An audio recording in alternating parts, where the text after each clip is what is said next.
My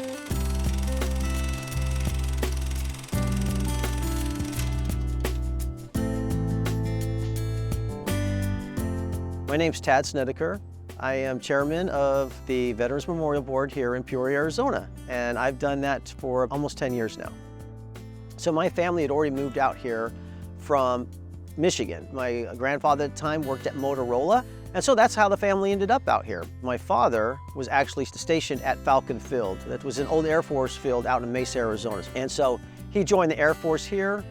He ended up being stationed in Texas, where he met my mom, drove my mom back out here with family. My dad, he went out to Vietnam, fought. When he left Vietnam, he was getting ready to get out of the service. The Air Force kindly let him be stationed somewhere near his family. So I was born here in Mesa, Arizona, really enjoyed my time in the Marine Corps. When I got out of the service, that was in 2008, I moved out to Buckeye originally. And one of the very first jobs I got coming out was the Marine Corps asked me to come back and help out service members that were suicidal or were thinking about suicide. So I developed and piloted a program with the Marine Corps and Tri-West Healthcare Alliance that's just here in the North Phoenix area. And so I happened to drive by Peoria every day to work and always just noticed what kind of vibe it had. It was a very nice town. It was kind of like that small feel, just great little old time places that made me feel like home. And I also, during that time, had a great relationship, and she lived in Peoria. And she talked about how she just couldn't get out of this 1 mile radius of Peoria because it just felt like home. And as a matter of fact, she's still in that 1 mile radius today. You know, you have great places like the downtown area is hopping, and you can find a great place to have coffee.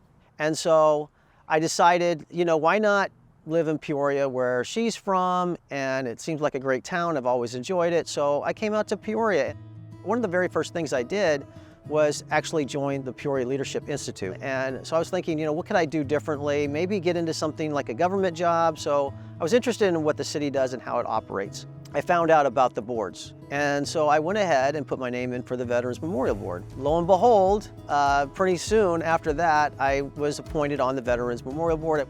And it was my very first meeting. And I have to tell this story. There's a guy there, his name, and he's still on the board today, his name is Anthony Irby. He tells me that there's basically an election that day. So I'm walking in, first day, right? And they're like, okay, we need to have a new chairman. Anthony's like, I want to elect Tad Snidecor. I just show up. I'm like, I don't even know what I'm doing. I'm the new guy. What are you talking about? He's like, no, this is like a tradition. The new guy always gets it, right? So they're like, we want you to be the chairman of the board. Anthony later told me that was a joke. You know, we never do that. Just funny, because this is how things happen. But again, there's some honor there to that too, and I appreciate that. The Rio Vista that we see today wasn't nearly the same. They had the facility here in the back, and they had this wall here. And at the time, the mayor just had the services recognized. So the wall was pretty much a blank canvas for the most part. So I remember that Mayor Carlett, when she took over as the new mayor, one of the very things that she started to focus on, and I don't know if she did this out of what her vision was of the future or not, but she really wanted to do something out here to honor the veterans. I found that amazing. But I think she saw this wall and thought there could be so much more. The names on the wall here that you see behind me kind of mirrors what they do in Washington, D.C. So this is kind of the same type of vision that we had. You know, put their name, rank, you know, how many years they served. And it doesn't have to be necessarily someone from Peoria. They don't have to be past either. They don't have to be dead to be on the wall. I have 3 of my family members on the wall. In 2017, the park was again rededicated as the Veterans Memorial here, where we had the significant battles that have taken place since the founding of this nation. That's something that Veterans Memorial Board had a vision of, and the mayor liked it, and she wanted something that was better, and I think that's what her vision was. After we dedicated this area, we had what they called Arts in the Park. One of the organizations was a nonprofit that was for veterans that were suffering from post-traumatic stress disorder, and they brought out the Huey that you see behind me. It had graffiti on it, but it was a therapeutic type thing, so people could look at it, especially the people from Vietnam War that came home and weren't really loved or given any they weren't thanked at all for doing what they did. And the nation told them they had to do it. You know, can you imagine that? You know, you're told to go combat in a foreign country. Your nation is telling you to go fight and die in that country. And then you come back and people are like, you shouldn't have gone. Well, I was forced to do it.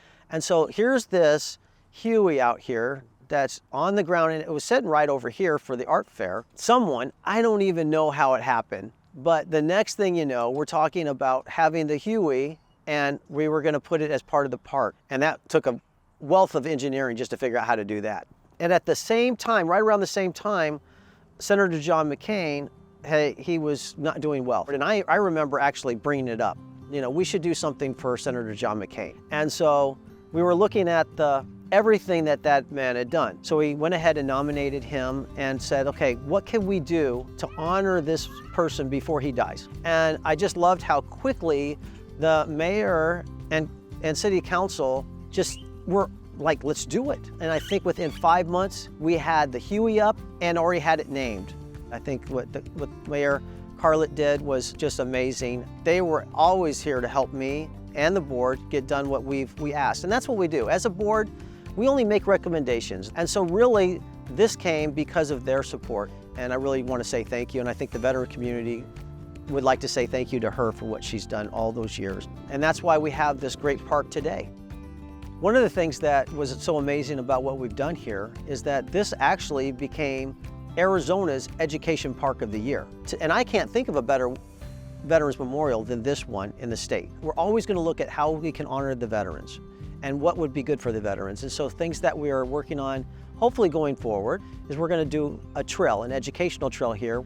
So we want to make this ADA accessible so everyone can come out here.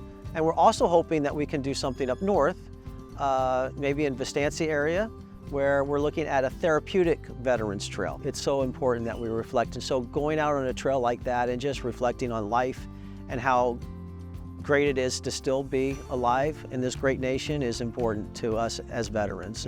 I'm so thankful to be here. I definitely feel it's my place, it's my home now. And actually, I thought about this today. I've never lived in one place more than I've lived in Peoria. So this is my home.